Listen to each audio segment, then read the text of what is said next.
Hello everyone, my name is Katie. I am the Introverted Reader. Welcome back to my channel. I'm back again with one of two shirts that I just wear all the time on this channel because you know, consistency. But yes, like I promised you guys, this is going to be a review on You're the One That I Want by Simon James Green. This is Simon's latest book and oh my gosh, you guys. Okay, so first of all, this came into my possession through Kaz over at Cats at Camera, whose channel I will leave linked down below because you should go subscribe to her because she is an angel that we do not deserve. She literally messaged me and was like, hey, I found a copy of this book and I want to like send it over to you. And I'm like, in between crying, I was like, okay, thank you so much. So thank you for that. I know I messaged you and said thank you, but like I just want to say it here, thank you, because you would not believe the week that I've had and I needed this joy in my life. So thank you very much. So anyway, this book, Simon's new book. Okay, so let's talk about what it's about. So our main character is called Freddie, and it says in the back here, Freddie is unremarkable, too unremarkable. In fact, his teachers and fellow students keep forgetting who he is. Relatable. So relatable. So relatable. So anyway, his he's kind of an introvert. He's only got like 2 friends, kind of social outcast, again, relatable. His mom is this big time TV producer, so she's away a lot. She doesn't really spend all that much time with him.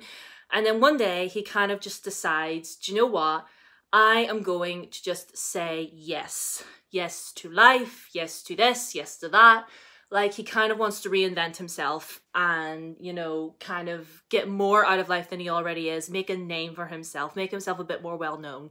And it really reminded me, remember that movie with Jim Carrey called Yes Man? Remember that? That's a great movie, by the way. If you haven't watched it, you should watch it. But it kind of gave me that vibes because, you know, he was like, I want to say yes to everything.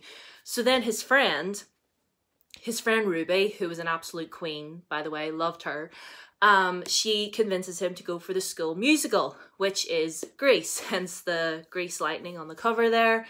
And through the musical and everything, he meets this boy called Zach, who is this like resident hot boy at the school. And, you know, he immediately starts to fancy him. And, you know, the two of them kind of start a thing going on. So he's, you know, sort of trying to like figure out how he feels about Zach, trying to like get his confidence back when doing the musical and everything. And as well, he meets this boy called Jasper Perry, who is the star of a TV show that his mom is producing. And his mom's always trying to push him to like get a boyfriend. Like, she wants him to get out there. So, but she kind of goes about it the wrong way a lot of times because like she's pushing him to do something. He's just like, no, I don't want to do it. I don't want to do it.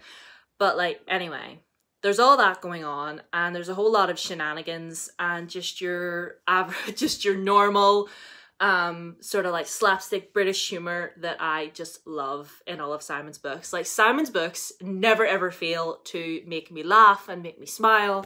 And like, look at all these tabs. Do you see? All the orange ones are moments where I laughed my head off. And I laughed a lot in this book. So funny. As per usual, because like all Simon's books are hilarious. But anyway, so it made me laugh and it made me tear up a couple times while I was reading this because, you know, because like, I don't really want to give anything away without spoiling it. But basically it talks about, because Zach, throughout the book, he's kind of like, he kind of puts on this front, he puts on this facade, and throughout the book the wall starts to break down and he opens up to Freddie, basically. I don't want to give anything away because that would be a spoiler, but he opens up to Freddie a lot in this, and it just warmed my heart and like it just made me feel all of the feelings. And like Freddie as well. Like, Freddie kind of goes from this sort of sarcastic sort of introvert, just like, I'm just more than willing to just fade into the background here, like, don't worry about me. And then he gets involved with the musical and then he's just like, you know what? I need people to know my name. I need people to know who I am and that I'm here and I'm queer and I'm here to stay. And I'm just like, yes, Freddie, show them. And like, I love that. And like, while this book was funny, it did have like sort of like serious undertones, you know, about the entertainment industry and like queer kids just like in general navigating life, and that's just what I loved about it. Like I remember like sitting on my bed just like reading those parts, you know, those conversations between Freddie and Zach and everything, and just being like why is this so wholesome, why is this so sweet, who gave you the audacity, the gall and the gumption? Like honestly, like I love this. I had it read in like 3 days, and I was honestly sad to finish it. Like I finished it and I was like, no.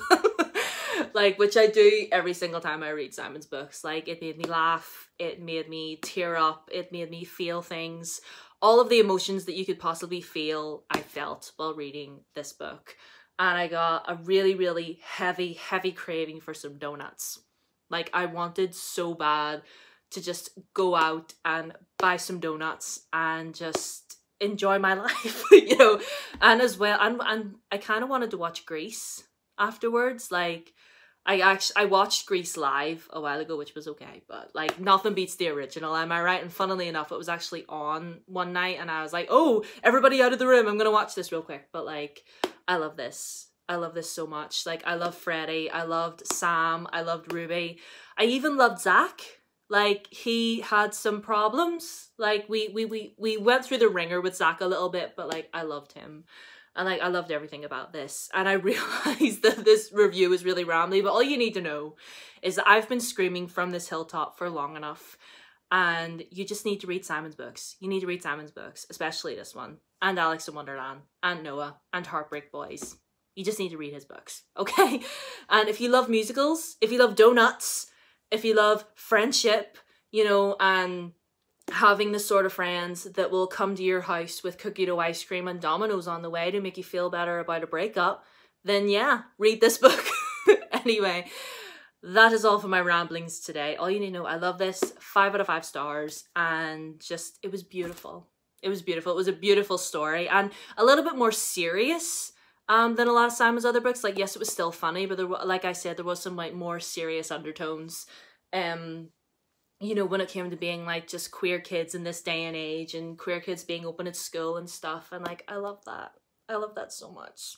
Like, read Simon's books. Read Simon's books. Like, Kaz, if you're watching this, leave a comment down below that says to everybody to read read Simon's books. And again, thank you so much for sending me this. I really appreciate you and the gesture. So yeah, I'm gonna stop rambling now. But yes, that's my review. Read this book. Read all of Simon's books. Anyway, thank you all so much for watching this horrendous rambly review. I hope you enjoyed it. Anyway, Twitter, Instagram, down below as always. Subscribe if you haven't already. Ring the bell. Also down below will be Kaz over Cats at Cameras channel, because you should go subscribe to her because she's an angel. So anyway, I'm gonna go now. See you later.